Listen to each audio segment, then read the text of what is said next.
কচুর লতিগুলো দিয়ে সেদ্ধ করে নেব। কচুর লতি সেদ্ধ হচ্ছে।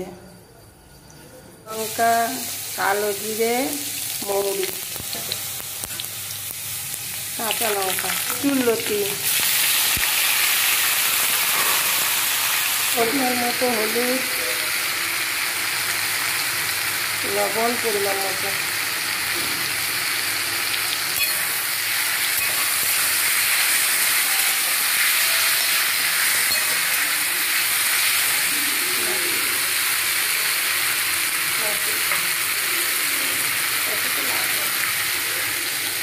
নারকেল কোড়া, সর্ষে বাটা 2 চামচ,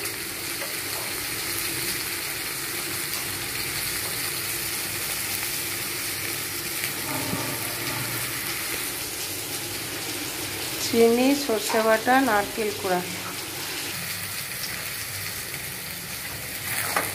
কচুর লতি রান্না রেডি। লাইক, সাবস্ক্রাইব, প্রচুর চাই। হ্যালো বন্ধুরা, আমার কচুর লতি রেডি। ভিডিওটি ভালো লাগলে লাইক, শেয়ার, সাবস্ক্রাইব করবেন। ঠিক আছে বন্ধুরা, আমি নামিয়ে নেব।